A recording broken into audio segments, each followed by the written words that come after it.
Big Tamil பார்வையாளர்களுக்கு வணக்கம். இன்றைய நம் சிறப்பு நேர்காணலில் நாம் பார்க்க இருக்கும் சிறப்பு விருந்தினர் திராவிட இயக்க தமிழக பேரவை துணை பொதுச் செயலாளர் வழக்கறிஞர் திரு ராம வைரமுத்து அவர்கள். வணக்கம் தோழர். வணக்கம். எப்படி இருக்கீங்க? நல்லா இருக்கேன் தோழர். நீங்க நல்லா இருக்கீங்களா?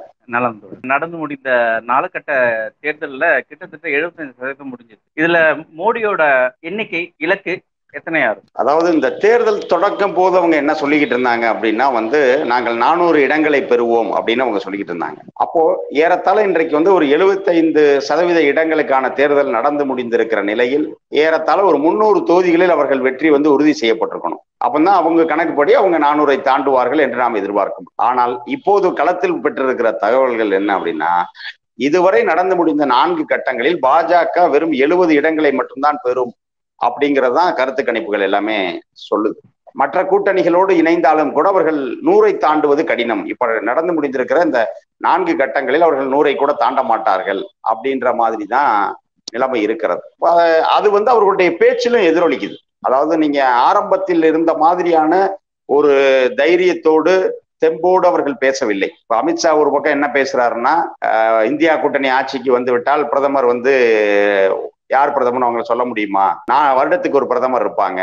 திமுக தலைவர் மு.க. ஸ்டாலின் ஒரு ஆண்டுக்கு பிரதமரா இருப்பாரு, சரத்பவார் ஒரு ஆண்டுக்கு பிரதமரா இருப்பாரு, மம்தா ஒரு ஆண்டுக்கு பிரதமரா இருப்பாங்க அப்படின்னு பேசுறாரு. அகிலேஷ் ஒரு ஆண்டுக்கு பிரதமர், தேஜஸ்வி ஒரு ஆண்டுக்கு பிரதமர். அப்போ நீங்க 400 ஜெயிக்கிறீங்கன்னா எதற்காக? ஒரு நிரந்தர ஆளுமை அங்க இல்லைன்னு நினைக்கிறீங்களா? அப்படி இல்லை. நான் என்ன சொல்ல வரேன், நீங்க 400 பெறுகிறீர்கள் என்று சொன்னால் எதற்காக நீங்கள் இந்தியா கூட்டணி வென்றால்னு ஒரு நிலைக்கு போறீங்க? இப்ப இந்தியா கூட்டணி வெல்லவே முடியாதுன்னா நீங்க அதை பத்தி பேச வேண்டாம்ல.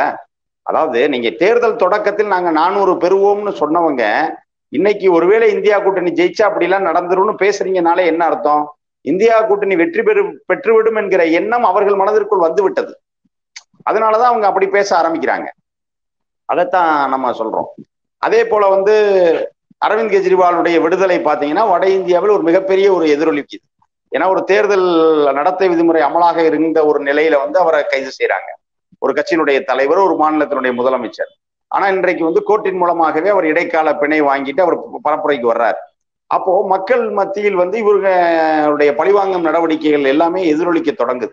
இப்ப கடந்த முறைகளை போல் இவங்க கடந்த முறை பாத்தீங்கன்னா கர்நாடகா, குஜராத், மகாராஷ்டிரா போன்ற மாநிலங்களில் கிட்டத்தட்ட 118 இடங்களை வெற்றி பெற்றார்கள். அது ஒரு கம்ப்ளீட் ஒரு ஸ்வீப் மாதிரி தான். ஏறத்தாழ அனைத்து இடங்களையும் கைப்பற்றிய ஒரு நிலை.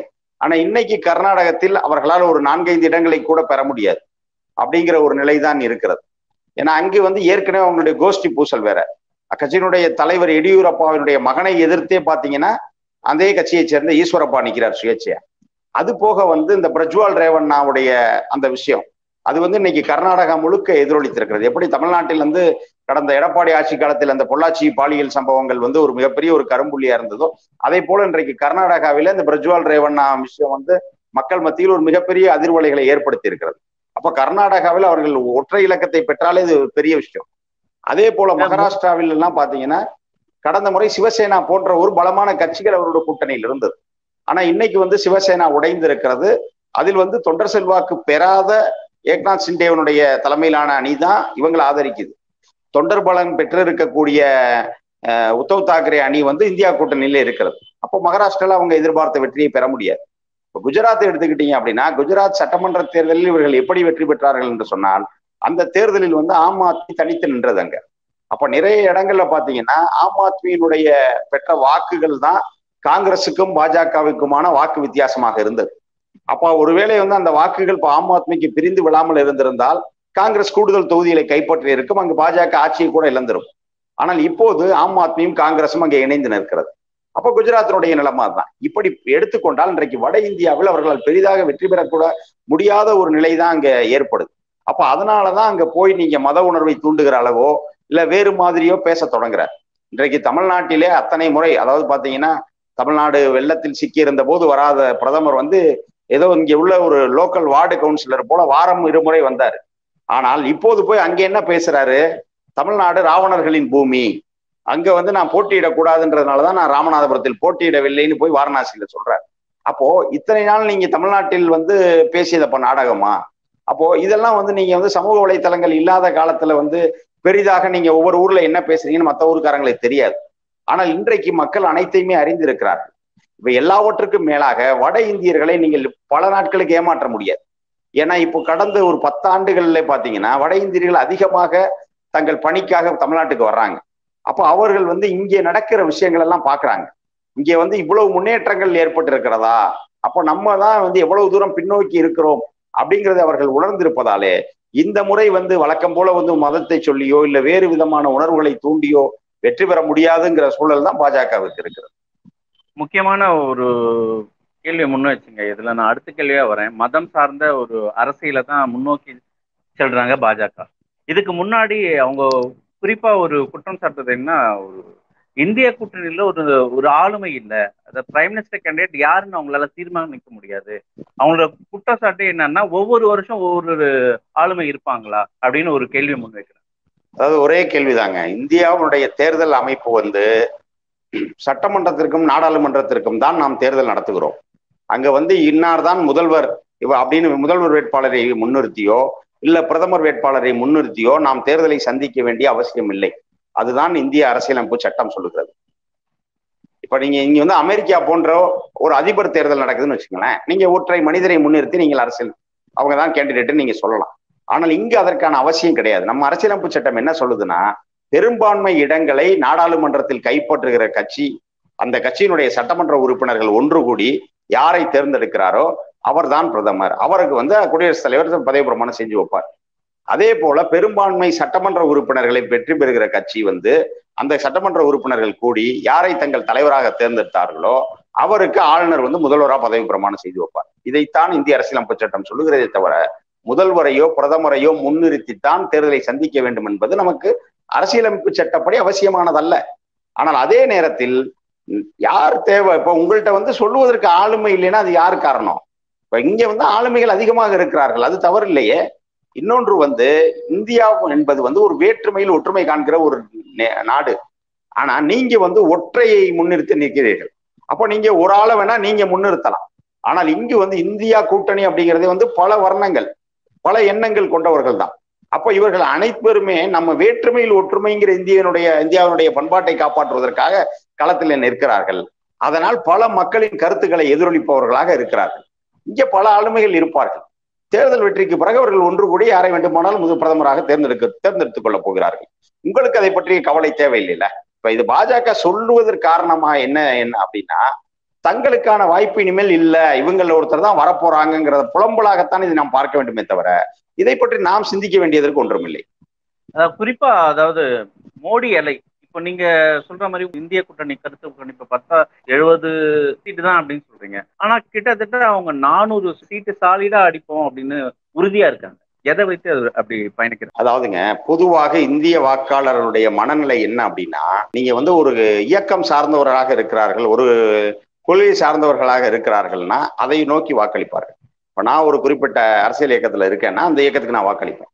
ஆனால் எந்த கட்சியும் சாராத வாக்காளருடைய மனநிலை பொதுவாக இந்தியாவில் எப்படி இருக்கும் அப்படின்னா, ஜெயிக்கிற குதிரை மேல பணம் கட்டணும், நான் ஓட்டு போடுறவன் ஜெயிச்சாருன்னு சொல்லணும் அப்படிங்கிறது ஒரு பிரிவிலேஜ் அவங்களுக்கு அது அதில் ஒரு பெருமிதம், ஒரு பெருமை இருக்கு. அப்போ அப்படி இருக்கக்கூடிய வாக்காளர்களினுடைய மனதை ஈர்ப்பதற்காக இவங்க திருப்பி திருப்பி ஒரு பொய்யை சொல்றாங்க, அவ்வளவுதான். இப்ப நான் 400 எடுப்பேன்னு நீங்கள் மீண்டும் மீண்டும் சொல்லுவதன் மூலமாக அந்த வாக்காளர்கள் மனதில் பாஜக தான் ஜெயிக்க போகுது, நம்ம பாஜகவுக்கு ஓட்டு போட்டுருவோம் அப்படின்னு அவங்க சொல்லலாம். நான் என்ன சொல்றேன்னா, அவர்கள் சொல்லுவார்களே தவிர அந்த சொல்லுவது வெற்றி பெறுவதற்கு என்ன செயல் திட்டம் இருக்கிறது அப்படிங்கிறோம். ஆனா நாங்க இப்ப 400 வரமாட்டாங்கன்ற காரணத்தை தான் நான் சொன்னேன். மாநில வாரியாக இப்ப நான் ஒவ்வொரு மாநிலத்தில் கடந்த முறை அவர்கள் வெற்றி பெற்ற மாநிலத்தில் இம்முறை எப்படி வெற்றி பெற முடியாது என்பதற்கான காரணத்தை நான் சொல்லியிருக்கேன். இதில் கடந்த முறையே அவர்கள் தோற்ற மாநிலங்களில் இம்முறையே அவர்கள் வெல்ல முடியாது. இப்ப தமிழ்நாடு எடுத்துக்கோங்க, கேரளா எடுத்துக்கோங்க, இங்கெல்லாம் மீண்டும் பாஜக ஒரு சீட்டு கூட வர முடியாது. ஆனா எங்கெல்லாம் போன முறை ஜெயித்தார்களோ அங்கே ஏன் இப்போது வர முடியாதுங்கிற காரணத்தை நம்ம சொல்லியிருக்கோம். இப்ப வடகிழக்கு மாநிலங்களில், இப்ப மணிப்பூர் கலவரத்திற்கு பிறகு வடகிழக்கு மாநிலங்களில் முற்றிலுமாக பாஜக தொடை தெரியப்பட போகிறது. அதே போல பாத்தீங்கன்னா இந்த ஆம் ஆத்மி அரவிந்த் கெஜ்ரிவாலுடைய கைது பாத்தீங்கன்னா டெல்லியில இருக்கக்கூடிய 7 நாடாளுமன்ற தொகுதிகள், அதே போல ஆம் ஆத்மி வலுவாக இருக்கக்கூடிய பஞ்சாப், ஹரியானா மாநிலங்களில் எதிரொலிக்க போகுது. அதே போல பீகார்ல பாத்தீங்கன்னா 5 ஆண்டுகளுக்குள் 4 முறை ஆட்சி மாற்றம். நிதிஷ்குமார் பதவிக்காக ஒரே இரவில் ஒரு பச்சோந்தி நிறம் மாறுவதற்கு கூட கொஞ்சம் கூடுதல் நேரம் எடுக்கும் போல. அதை விட குறைவாக ஒவ்வொரு ஒற்றை இரவில் அவர் அணி மாறுகிறார். தன்னுடைய நாற்காலியை காப்பாற்றுவதற்காக. அப்ப இப்படிப்பட்டவரை நம்பி எப்படி வாக்களிப்பாங்க? அங்க ஒரு மிகப்பெரிய ஒரு இளம் புயலாக இன்றைக்கு தேஜஸ்வி உருவெடுத்துக் கொண்டிருக்கிறார். அப்போ பீகார்ல கடந்த முறை அவர்கள் பெற்ற வெற்றிங்கிறது இம்முறை வர முடியாது. இன்னும் சொல்ல போனால் உத்தரப்பிரதேசத்திலேயே அவர்கள் மிகப்பெரிய வெற்றியை இந்த முறை பெற முடியாது அப்படிங்கிற நிலைமையா தான் இருக்கு. இதுல நான் 400 சொல்லிக்கிட்டே போகலாம் ஒருத்தர். அது அவங்களுடைய இதை தவிர அது உண்மையிலே நடக்குமா நடக்க போதான்ற லாஜிக் நம்ம தான் பார்க்க போறோம். சரி, அவங்க பேசுவதுல லாஜிக் இல்லாம பேசுறாங்க, அவ்வளவுதான். அது சாத்தியம் இல்லைன்னு சொல்றீங்களா? 400 சாத்தியம் இல்லைன்னு? கண்டிப்பாக சாத்தியம் இல்லை. இப்போ ஏற்கனவே நீங்க முன்னாடி ஒரு குற்றம் வச்சீங்க, மதத்தை சார்ந்துதான் இவங்க பயணிக்கிறாங்க. ஆனா இந்த தேர்தல் விதிகளை பாத்தீங்கன்னா ஒரு மதத்தை வைத்தோ ஒரு கடவுளை வைத்தோ இதை வைத்து நம்ம தேர்தல் பிரச்சாரத்தை முன்னெடுக்க கூடாதுன்னு ஒரு தேர்தல் விதியே. ஆனா இந்த தேர்தலை பார்த்தோம்னா நம்ம முழுக்க அவங்க ராமரை வைத்து தான் பயணிச்சே இருக்காங்க. எங்க போனாலும் ராமரோட ஒரு உருவத்தை வச்சிருந்தா தேர்தல் வாக்குகளே சேகரிச்சாங்க. இப்படி இருக்க பட்சத்துல இன்னைக்கு சுப்ரீம் கோர்ட்ல ஒரு விவாதம் வந்தது. மோடிக்கு ஒரு 6 கால வருடம் சிறை தண்டனை விதிக்கும்படி ஒரு வழக்கு வந்தது. அந்த வழக்கு நீங்க கேள்விப்பட்டிருக்கீங்க. அது தள்ளுபடி செஞ்சிருக்காங்க உச்சநீதிமன்றம். இதை பத்தி உங்களோட கருத்து? அதாவது பாத்தீங்கன்னா பொதுவாக அந்த வழக்கு தொடுத்தவர் ஃபாத்திமா என்கிற ஒரு நபர் வழக்கு தொடுத்தார். அதில் என்ன அப்படின்னா மதத்தை வைத்து வெறுப்பு பிரச்சாரத்தில் அவர் செய்திருக்கிறார். அதாவது என்ன அப்படின்னா, நீங்க காங்கிரஸ் வெற்றி பெற்று விட்டால் அவர்கள் இந்தியர்களுடைய சொத்துக்களை எல்லாம் பிடுங்கி இஸ்லாமியர்களிடம் கொடுத்து விடுவார்கள், இப்ப இந்துக்கள் பாதிக்கப்படுவீர்கள் அப்படிங்கிற மாதிரி அவர் பேசுறார். அப்போ இது இரு தரப்பினருக்கிடையே ஒரு வன்முறையை தூண்டுகிற விதமாக இருக்கிறது, ஒரு சாராருக்கு எதிராக வெறுப்பை விதைக்கிற மாதிரி இருக்கிறது அப்படின்னு சொல்லி அவங்க பாத்திமா என்கிறவர் வழக்கை தொடுத்திருக்கிறார். அது நேற்றைய தினம் உச்ச நீதிமன்றத்தில் தள்ளுபடி செய்யப்பட்டது. அது யாருன்னா நீதியரசர்கள் விக்ரம்நாத், SC சர்மா என்கிற 2 நீதிபதிகள் அடங்கிய அமர்வில் இந்த வழக்கு விசாரணைக்கு வருது. இதில் என்ன சொல்லப்பட்டிருக்கிறது அப்படின்னா, இப்போ நீங்க ஒரு விஷயத்த சொல்லி கேட்கிறோம்னா இதில் மோடி இந்த தவறெல்லாம் செய்யலன்னு சொல்லி அவங்க நியாயப்படுத்தும். அந்த தீர்ப்பில் என்ன சொல்லி இருக்கிறது அப்படின்னா, நீங்கள் இது போதிரி ஒரு சிக்கல் வரும்பொழுது தேர்தல் ஆணையத்தை முதல்ல அணுகணும். அது பொதுவாக எல்லாம் அப்படித்தான். நீங்க தேர்தல் ஆணையத்தை அணுகணும். தேர்தல் ஆணையம் உங்களுக்கு ஒரு தீர்வை தரும். அந்த தீர்வு திருப்திகரமாக இல்லாத பட்சத்தில் அவங்க நீதிமன்றத்தை அணுகலாம். ஆனா இந்த வழக்கில் பாத்திமா அவர்கள் நேரடியாக நீதிமன்றத்திற்கு வந்திருக்கிறார். ஆகவே அவர் தேர்தல் ஆணையத்தை அணுகி முறைப்படி மனு கொடுப்பதற்கு அறிவுறுத்தப்படுகிறார் அப்படின்னு சொல்லித்தான் இந்த வழக்கு தள்ளுபடி செய்யப்பட்டிருக்கிறது. தவிர இதுல மோடி அப்படி வெறுப்பு பிரச்சாரம் பண்ணல, மோடி நிரபராதி என்று சொல்லி தள்ளுபடி செய்யப்படவில்லை. ஆனா இதில் ஊடகங்கள் என்னன்னா பெரும்பான்மையாக பாஜகவினுடைய கையில இருப்பதால் அவர்கள் என்னன்னா இந்த மத வெறுப்பு பிரச்சாரத்தை சொல்லி மோடிக்கு தடை கேட்ட வழக்கு தள்ளுபடி. அப்போ இது இப்படி மட்டும் செய்தி போகும்போது என்ன ஆகும்னா, மோடி நியாயஸ்தர், அவர் எந்த தவறு செய்யல அப்படிங்கிற மாதிரி போகும். தீர்ப்புல அப்படிப்பட்ட வாசகங்கள் எதுவும் கிடையாது. தீர்ப்பு என்ன சொல்லுது அப்படின்னா, இப்ப நீங்க இதுக்குன்னு இல்லை, நம்மளே ஒரு வழக்கு தொடர்றோம், ஒரு அரசு அதிகாரி குறிப்பிட்ட நடவடிக்கை எடுக்கணும், அதை அவர்கிட்ட கேட்காம எடுத்தோடனே கோர்ட்டுக்கு போக முடியாது. ஏன்னா அவர்கிட்ட கேட்டு அவரே அதை செஞ்சு கொடுத்திருந்தாருன்னா நீங்க நீதிமன்றத்துக்கு வர வேண்டிய அவசியமே இல்லை. அப்படிங்கிறதுனால நீங்கள் அந்த முறைப்படி உங்களுடைய பிரதித்துவத்தை கொடுத்து பெட்டிஷனை கொடுத்து அதை அவங்க கன்சிடர் பண்ணல, இல்ல அதுக்கு ஆக்ஷன் எடுக்கல, இல்ல அதுக்கு அவங்க எடுத்த ஆக்ஷன் உங்களுக்கு சாட்டிஸ்பாக்டரியா இல்லை அப்படிங்கிற பட்சத்தில் தான் நாம் நீதிமன்றத்திற்கு போக முடியும். ஆனால் நீங்கள் இந்த வழக்கில் நேரடியாக நீதிமன்றத்திற்கு வந்திருக்கிறீர்கள், அதனால நீங்க முறைப்படி தேர்தல் ஆணையத்தை அணுகுங்கள் அப்படின்னு சொல்லித்தான் அந்த வழக்கு தள்ளுபடி செய்யப்பட்டிருக்கிறதே தவிர இதில் மோடி செய்தது சரி அப்படின்னு சொல்லிலாம் தள்ளுபடி செய்யல. இப்படி இருக்கிற சூழல்ல திருமதி பிரியங்கா காந்தி ஒரு பெரிய குற்றச்சாட்டு வச்சிருக்காங்க. இன்னைக்கு கிட்டத்தட்ட காங்கிரஸ் அரசாங்கம் 70 ஆண்டு கால பெரிய கட்டமைப்பை பாஜக சீர்குலைத்து இந்த 10 ஆண்டு காலத்துல அவங்க இந்த 10 ஆண்டு கால ஆட்சியில எதை சொல்லி அவங்க ஓட்டு கேட்க முடியல. இந்த ராமர் கோவிலை கட்டுறது இந்த அரசியலுக்காக மட்டுமே தான் அப்படின்னு ஒரு குற்றம். அதை நீங்க எப்படி அவங்க திருமதி பிரியங்கா காந்தி அவர்கள் குறிப்பிட்டிருப்பது 100க்கு 100 உண்மை. இப்ப நம்ம ஒரே இருக்கும், 10 ஆண்டுகள் ஒரு கட்சி ஆட்சியில் இருக்கிறது. இப்ப 10 ஆண்டுகளாக ஆட்சியில் இருப்பவர்கள் எதை சொல்லி வாக்கு சேகரிக்கணும்? அந்த 10 ஆண்டுகளில் அவர்கள் செய்திருக்கக்கூடிய நலத்திட்டங்களை சொல்லணும். நான் என்னென்ன சாதனைகள்லாம் செய்திருக்கிறேன் அப்படின்னு சொல்லி அந்த கட்சி தேர்தலை சந்திக்கணும். ஆனால் பாஜக தற்போது வெளியிட்டிருக்கிற தேர்தல் அறிக்கையாகட்டும், இல்ல அவர்கள் அந்த கட்சி தலைவர்களுடைய எல்லா பரப்புரைகளையும் பாருங்க, இதில் எந்த இடத்திலாவது அவர்கள் இந்த நாட்டிற்கு நாங்கள் செய்த நன்மை என்ன அப்படின்னு சொல்லி வாக்கு கேட்டிருக்காங்களா அப்படிங்கிற கேள்வியைத்தான் பிரியங்கா முன்வைத்திருக்கிறார். அதுதான் உண்மை. அப்படி எந்த இடத்துலயும் அவங்க நாங்க இந்த செஞ்ச சாதனையை அவங்க எங்கேயுமே சொல்லல. அப்ப எதை சொல்றாங்கன்னா, மக்களிடையே வெறுப்புணர்வை தூண்டுகிறார்கள். மக்களிடையே வெறுப்புணர்வை தூண்டி அதை வச்சு நம்ம மீண்டும் ஆட்சியை பிடித்து வேண்டும் அப்படிங்கிற ஒரு எண்ணம் மட்டும்தான் அவர்களுக்கு இருக்கிறதே தவிர அவங்க இன்னும் சொல்ல போனா இந்த சட்டையில இருந்தாதானே அகப்பையில வரும்னு ஒரு பழமொழி இருக்குல்ல, அதை மாதிரி அவங்க சாதனையை சொல்லி ஓட்டு கேட்க நினைச்சாலும் ஒரு சாதனை இல்லை. ஏதாவது செய்திருந்தால் தானே அதை செய்ய முடியும். அவங்க ஒற்றை இரவில் பண மதிப்பிழப்பு கொண்டு இருக்கிற இந்தியர்களை எல்லாம் நடுரோட்ல நிப்பாட்டினதான் அவங்க சாதனை. அதே போல வந்து இந்தியாவுடைய காங்கிரஸ் உருவாக்கியதை தாரை வார்த்து விட்டார்கள் அப்படின்னு குறிப்பா குற்றம் சாட்டு. அது உண்மைதானே. இப்ப பொதுத்துறை இந்தியாவிலே இருக்கக்கூடிய, இந்தியாவில சொந்தமாக விமான நிறுவனம் இல்லாத நாடாக இன்றைக்கு இந்தியா இருக்கிறது. முன்னாடி ஏர் இந்தியா இருந்து இந்தியன் ஏர்லைன்ஸ் இருந்துச்சு, என்னாச்சு? அதான் அவங்க கேட்கிறாங்க. காங்கிரஸ் உருவாக்கிய கட்டமைப்பு அதுதான். எத்தனையோ பொதுத்துறை நிறுவனங்கள் இன்றைக்கு தனியார் மயமாக்கப்பட்டிருக்கிறது. முதல் முறையாக பாஜக ஆட்சி காலத்தில், வாஜ்பாயினுடைய ஆட்சி காலத்துலதான் பங்கு விலக்கல் துறை அமைச்சர்னு ஒரு அமைச்சர் வர்றார். அதாவது அருண் ஷோரிய போடுறாங்க, டி இன்வெஸ்ட்மெண்ட் அப்படின்னு சொல்லிட்டு. அது என்ன அப்படின்னா, அரசு துறையை தனியார் மயமாக்குவதற்கு தான் அந்த துறையே. இப்போ நீங்க உதாரணத்துக்கு எடுத்துக்கிறீங்கன்னா, தமிழ்நாட்டில் போக்குவரத்து துறை வந்து முன்பு வந்து தனியார்ட்ட தான் இருந்தது. அரசு சார்பில் போக்குவரத்து துறையே இல்லை. தலைவர் கலைஞர் அவர்கள் 1967 திராவிட முன்னேற்ற கழக ஆட்சி வரும் பொழுது போக்குவரத்து துறை அமைச்சராக கலைஞர் வர்றார். அப்போதுதான் அவர் என்ன சொல்றாருன்னா, ஏன்னா தனியார் நீங்க போக்குவரத்து நடத்துறதுல என்ன ஒரு ப்ராப்ளம் இருக்கும் அப்படின்னா, இரவு நேரத்துல வண்டி நிப்பாட்டிடுவாங்க. அதே மாதிரி வந்து நீங்க ஒரு குறிப்பிட்ட ரூட்ல வண்டி போகுது, அங்க வந்து லாபம் வரலன்னா நிப்பாட்டிடுவாங்க. ஒரு கிராமப்புறத்துக்கு போகும்போது அங்கே லாபம் இருக்காது, ஆனா அந்த ஊருக்கு பேருந்து சேவை அவசியம்.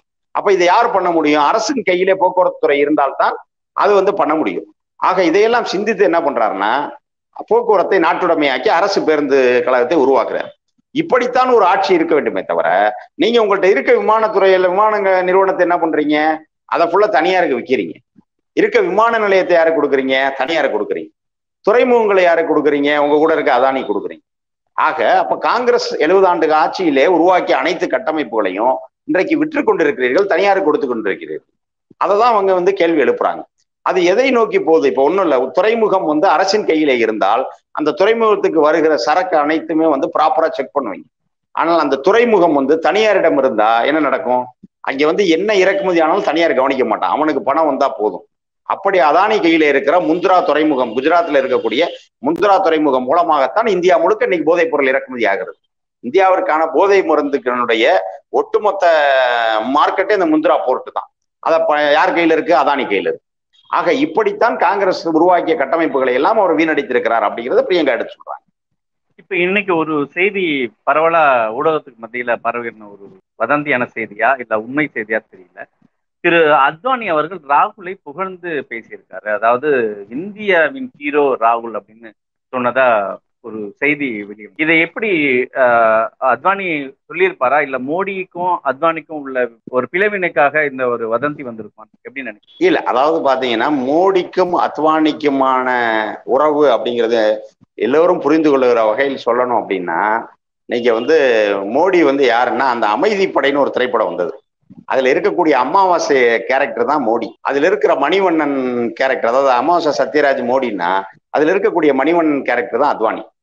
ஆனால் அவர் இன்றைக்கு அந்த பொறுப்புக்கு வந்த பிறகு அத்வானி அவர்களை சுத்தமாக ஓரங்கட்டி விட்டார். ஒரு முறையாக கூட அவர் மதிப்பது கிடையாது. அதனால வந்து அத்வானி தனிப்பட்ட முறையில் ஆஃப் தி ரெக்கார்டா ஏதாவது சொல்லி இருந்திருக்கலாம். ஆனால் உண்மை, அந்த செய்தி வந்து உண்மை அல்ல அப்படிங்கிறது பல வகையில் ஊர்ஜிதப்படுத்தப்பட்டிருக்கிறது.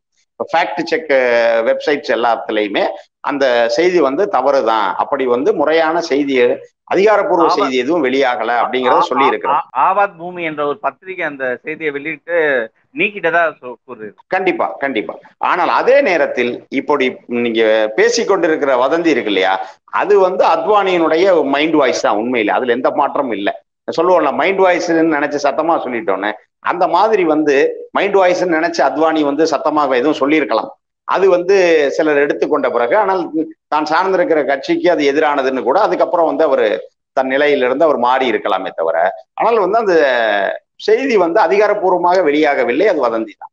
சரி, இப்போ அத்வானி சொல்றத ஒரு பக்கமா இருந்தாலும் மக்கள் மத்தியில இப்ப யார ஹீரோவா நினைக்கிறாங்க, ராகுலையா இல்லது மோடியா? இல்ல, இன்றைக்கு மக்கள் மத்தியில் ஹீரோ யார் அப்படின்னு நீங்க எடுத்துக்கிட்டோம்னா, இன்னைக்கு ஒட்டுமொத்த இந்தியாவுக்கு போக வேணாம். ஒரு பானை சோற்றுக்கு ஒரு சோறு பதம்னு சொல்லுவாங்க. இன்றைக்கு தமிழ்நாட்டிற்கு மோடி எத்தனை முறை வந்தார், எத்தனை ரோட் ஷோ நடத்தினார். ஆனால் ராகுல் வந்து ஒரே நாள் வந்தார், கோயம்புத்தூருக்கு திருநெல்வேலிக்கும் வந்தார். ஆனால் அந்த கோயம்புத்தூர்ல அவர் வந்து அந்த டிவைடரை ஏறி குதிச்சு இந்த சைடு இருக்கக்கூடிய ஒரு இனிப்பகத்துக்கு வந்து ஜிலேபியும் குலோப் ஜாமுன் வாங்கிட்டு, எங்க அண்ணனுக்காக வாங்குறேன் அப்படின்னு சொல்றாரு. வாங்கிட்டு அதை கொண்டு போய் மேடையிலே திமுக தலைவர், தமிழ்நாட்டினுடைய முதல்வர் மு.க. ஸ்டாலின் அவர்கள்ட்ட கொடுக்குறார்.